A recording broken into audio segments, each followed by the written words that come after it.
Hello everyone, welcome back to my channel. को आज हम लोग देखने वाले हैं चाइल्ड हेल्थ नर्सिंग। इसमें हम लोग देखेंगे इम्पोर्टेंट कुछ पॉइंट जो है उसके बारे में देखेंगे, और ये एनएम बच्चों के लिए बहुत ही इम्पोर्टेंट है। तो इसमें सबसे पहले हम लोग देखेंगे कि भारत सरकार द्वारा सन 1992 में स्तनपान को प्रोत्साहित करने एवं ब्रोकन फीडिंग को हतोत्साहित करने हेतु बेबी फ्रेंडली हॉस्पिटल इनिशिएटिव शुरू किया गया था। यानी कि हम बोल सकते हैं कि भारत गवर्नमेंट द्वारा सन 1992 में जो ब्रेस्ट फीडिंग होगा, स्तनपान होगा, उसको प्रोत्साहन करने के लिए एक हॉस्पिटल ओपन किया गया था जिसका नाम है baby friendly hospital. Universal immunisation programme को पूर्व में एक्सपेंडेड प्रोग्राम ऑफ इम्यूनाइजेशन के नाम से जाना जाता था। यानी कि जो इम्यूनाइजेशन प्रोग्राम अभी हम लोग करेंट में बोलते हैं कि इम्यूनाइजेशन करा रहे हैं, या बोलते हैं आरआई करा रहे हैं। आरआई में कहा है कि रूटीन इम्यूनाइजेशन कराना। तो इसको पूर्व में पहले किस नाम से जानते थे? को एक्सपेंडेड प्रोग्राम ऑफ इम्यूनाइजेशन के नाम से हम लोग जानते थे। नेक्स्ट है किसी अंग हम लोग किसको बोलते हैं? लिम्फ को। ठीक है, तो किसी अंग लिम्फ का शरीर की मध्य रेखा की ओर गमन एगसन का रखा है, और एक बच्चे के कार्य करने के तरीका टेक्निक एवं स्किल में डेवलपमेंट परिपक्व का आना क्या खा रखा है? डेवलपमेंट का रखा है। यानी कि हम लोग बोल सकते हैं ना, विकास किसे कहते हैं, डेवलप किसे कहते हैं। ठीक है, वो डेवलपमेंट होगा कि कोई बच्चा है, वो किस तरीके से कोई कार्य कर रहा है, उसके पास में कितना स्किल है, यानी कि नॉलेज कितना है। ठीक है, वो उसमें ये सब हम लोग देखते हैं, वो देखते हैं कितना मैच्योर हो गया है। तो इसे हम क्या कहते हैं? डेवलपमेंट कहते हैं, विकास कहते हैं। नेक्स्ट है बच्चे का वजन 5 माह की उम्र में क्या होगा? जन्म के समय के वजन का दोगुना हो जाता है। यानी कि अगर कोई व्यक्ति पूछता है कि एक बच्चे का उम्र कब दुगना होता है, दोगुना हो जाता है, तो हम लोग बोल सकते हैं कि जो बच्चा जन्म लिया है उस बच्चा का 5 महीने बाद जो उसका वजन होगा वो क्या होगा?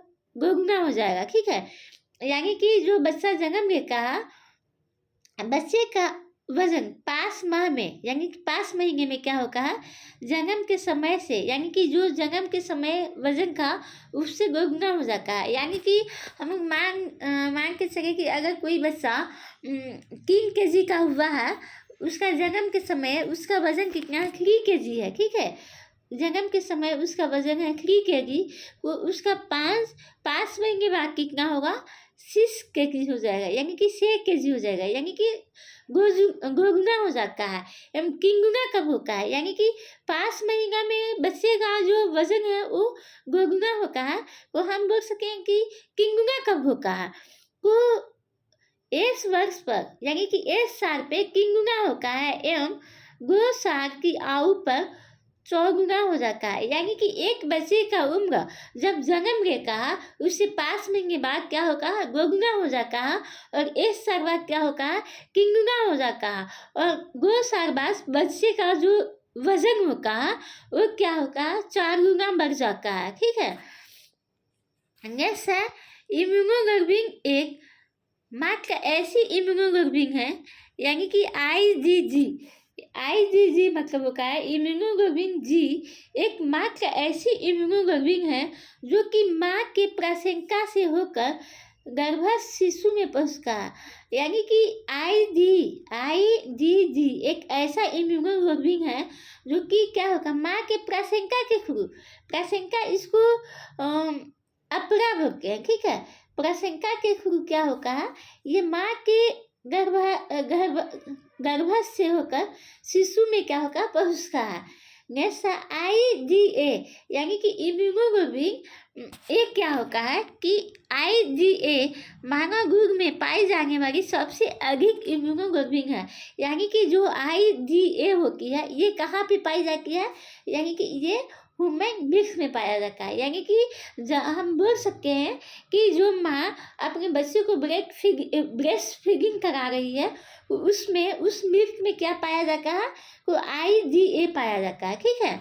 और ये एक ऐसा इम्यूनोग्लोबिन है जो कि क्या होता है, सबसे अधिक मात्रा में पाया जाता है। यानी कि IgA कहाँ पाया जाता है, तो IgA माँ के दूध में पाया जाता है, मानव दूध में ह्यूमन मिल्क में पाया जाता है, ठीक है। नेक्स्ट है बच्चों के आकार एवं उसको में बढ़ोतरी ग्रोथ कराती है। यानी कि अगर किसी बच्चे का आकार में वृद्धि हो रहा है, टिश्यू में वृद्धि हो रहा है, उसे हम क्या करते हैं, ग्रोथ करते हैं, यानी कि बढ़ोतरी करते हैं। यानी कि यहाँ पे हम लोग देखें कि डेवलपमेंट क्या होता है, तो हम लोग बोल सकते हैं कि बच्चा मानसिक रूप से डेवलप हो जाए, मैच्योर हो जाए, परिपक्व हो जाए, उसमें नॉलेज हो जाए, स्किल गेन करे, उसे हम क्या करते हैं, डेवलपमेंट करते हैं, विकास करते हैं। लेकिन जो ग्रोथ होता है क्या होता है कि अगर बच्चे के आकार में वृद्धि होगा, यानी कि बच्चे का हाइट में वृद्धि हो जाएगा, मोटापा हो जाएगा, वो क्या कहलाता है, ग्रोथ कहलाता है। नेक्स्ट क्या है, जन्म के समय बच्चे का वजन 2.5 से 3 kg होना चाहिए। यानी कि हम कब बोल सकते हैं कि जो बेबी है वो नॉर्मल वजन है उसका, यानी कि वो वक्त बेबी नहीं है, ठीक है।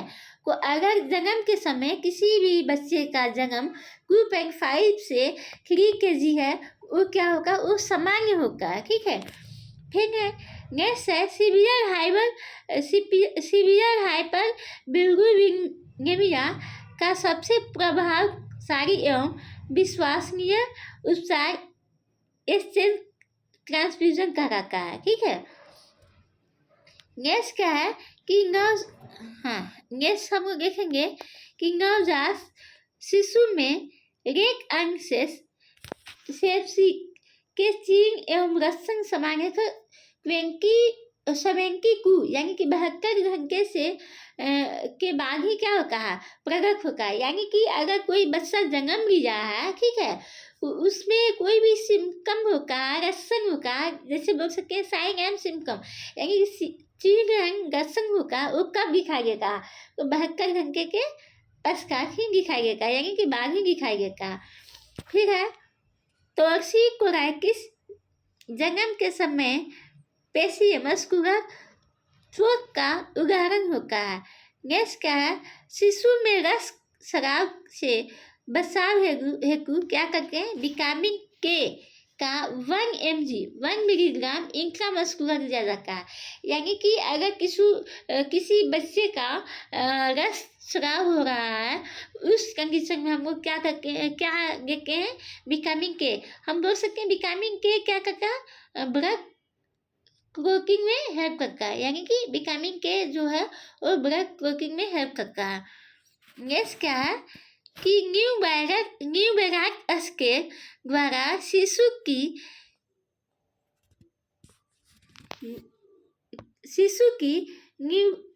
न्यूक्लियर परिपक्वता के आकलन हेतु scarf sign arm recoil square window criteria का प्रयोग किया जाता है।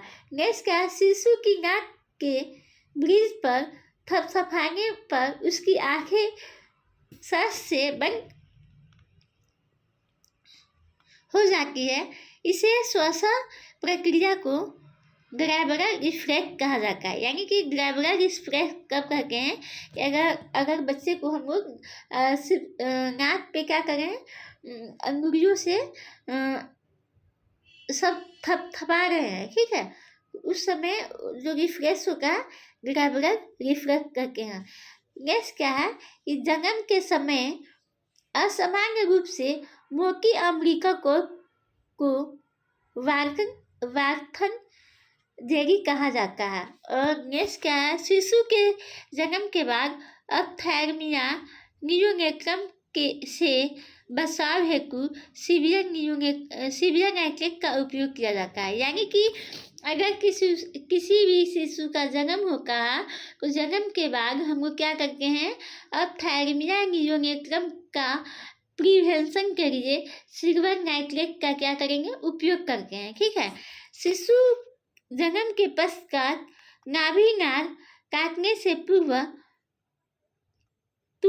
5 सेंटीमीटर की दूरी पर कॉर्क क्रैम्प करना चाहिए। यानी कि ये बहुत ही इम्पोर्टेंट है कि अगर बच्चे का जन्म होता है तो जो अम्बिलिकल कॉर्ड होता है, नाभि नार होता है, उसको हमें कितना सेंटीमीटर पर कट करना है, 2 से 5 सेंटीमीटर की दूरी पे कट करना होता है। ठीक है। नेक्स्ट क्या है, ओरल थ्रस जीभ एवं मुख गुहा का फंगल संक्रमण कराता है। यानी कि अगर किसी व्यक्ति को बार बार प्यास लग रहा तो उससे हम क्या करते हैं, फंगल इन्फेक्शन बढ़ सकते हैं। ठीक है। नियोनेटल हाइपोग्लाइसेमिया नवजात शिशु में होने वाला सामान्य मेटाबॉलिक डिसऑर्डर है, जिसमें ब्लड ग्लूकोज स्तर 40 मिलीग्राम पर लीटर से क्या होगा, कम हो जाता है। नेक्स्ट क्या है कि शिशु के जन्म के समय वजन 1500 से 2000 ग्राम के बीच होने पर लेबर फ्लो की देखभाल करना चाहिए। और एक और इम्पोर्टेंट क्वेश्चन है जो कि आ सकता है एग्जाम में, वो है फोटोथेरेपी हेतु ब्लू एवं व्हाइट रंग के प्रकाश को प्राथमिकता की जाती है। यानी कि अगर किसी बच्चे को फोटोथेरेपी कर रहे हैं तो उसमें ब्लू एवं व्हाइट कलर का क्या होगा, राइट होगा, उसे फर्स्ट प्रायोरिटी देना चाहिए। तो आई होप आज जो हम लोग पढ़े वो सभी को समझ में आया होगा। ठीक है। ये क्लास मोस्टली एंगम बच्चों के लिए है, जो कि अभी एंगम का वैकेंसी आने वाला है, उन बच्चों के लिए बहुत ही इम्पोर्टेंट क्वेश्चन है इसमें। तो आई होप आप सभी को वीडियो देखना चाहिए, और अगर आप सभी को आज का क्लास अच्छी लगी हो तो चैनल को लाइक, सब्सक्राइब एंड शेयर करें। Thank you.